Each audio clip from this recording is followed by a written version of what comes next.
अन्ना क्या है ना, सॉरी सॉरी है ना, सॉरी है ना। बिस्मिल्लाहिर्रहमानिर्रहीम, अस्सलाम वालेकुम। उम्मीद करता हूँ आप सब खैरियत से होंगे, जहाँ भी होंगे खुश होंगे।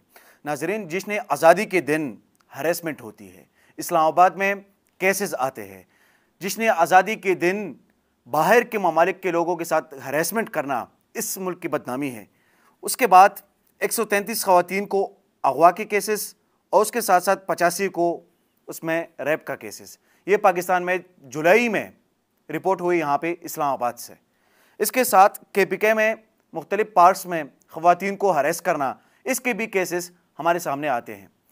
नाज़रीन, इस मुल्क में जब ये बात फिर बाद में की जाती है कि यहाँ पर लोगों को हरेस किया जाता है, यहाँ पर लोगों के रैप की जाती है, तो फिर दिल दुखता है। फिर हम उस पर नाराज़ भी होते हैं, हम परेशान भी होते हैं कि कम अज़ कम हमारे मुल्क में ऐसा नहीं होना चाहिए। जिस इंसानियत की बात हमारे दीन ने हमें सिखाई है, वही इंसानियत शायद इस मुल्क में फॉलो नहीं हो रही है। वही इंसानियत हमें नज़र आ रही है बाहर के ममालिक में, जिसको हम काफिर समझते हैं, उसमें तो आती है, लेकिन यहाँ पर वही इंसानियत हमें नज़र नहीं आती। आज एक बहुत ही बड़ा केस सामने आया है और ये केस आता है फैसलाबाद में। फैसलाबाद में एक मजलूम लड़की जो मेडिकल की स्टूडेंट थी, उनका नाम है खदीजा के साथ हरेसमेंट की जाती है, उनको हरेस किया जाता है, उसके बाद उन पर तशद्दुद किया जाता है महज इसलिए कि उनको शादी की ऑफ़र की जाती है और वो वहाँ से इनकार करती है। उस पर उसको तशद्दुद का निशाना बनाया जाता है। और यहाँ पर कुछ न्यूज़पेपर के मुताबिक और कुछ लोगों के मुताबिक वो जो जिसको हरेस किया जाता है, हरेस करने वाला एक मशहूर बिजनेसमैन है, उसका नाम दानिश अली है और बड़े अच्छे तगड़े ख़ानदान से उनका ताल्लुक़ है, बिजनेसमैन है, उनका नाम सामने आता है। उनके साथ 6 और भी मुल्ज़िमान को गिरफ्तार भी कर लिया गया और एक मुल्ज़िमा, एक खातून, उनको भी गिरफ्तार कर लिया गया था। लेकिन जो दानिश अली जिसमें एक करैक्टर है, उसको वापस ज़मानत पर रिहा कर दिया गया है। तो क्या ये पाकिस्तान का कानून है कि 5 घंटे भी नहीं गुजरे और उसके बाद आपने उनको ज़मानत पर रिहा कर दिया गया? तो अगर आप ऐसे ही करेंगे तो फिर इस तरह यहाँ पर सवालात तो उठते हैं। उसके साथ साथ फिर औरतों के हुकूक की बात होती है कि यहाँ पर मुख्तलिफ औरतें यहाँ पर आती हैं, या तो प्रेस क्लब के बाहर एहतजाज करती हैं या किसी और जगह पे एहतजाज करती हैं।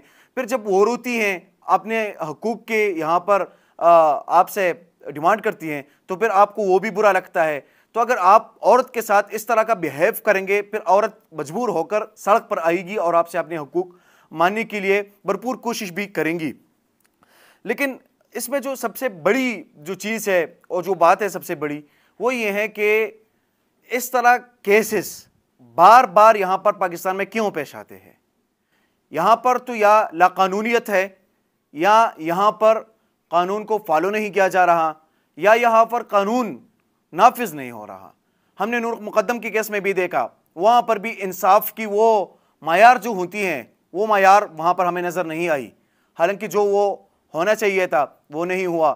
तो जो खदीजा का केस है, ये बहुत ही बड़े लेवल का केस है और अब जो है इस पे पंजाब पुलिस जो है वो भी इस पे अपना स्टेटमेंट दे चुकी है। वो भी कह रही है कि हमने 6 मुल्ज़िमान को गिरफ्तार कर लिया है और उसमें एक खातून जो वहाँ पर आवाज़ें दे रही है और पीछे से जिसका आवाज़ आ रहा है, उसको भी गिरफ्तार कर लिया है।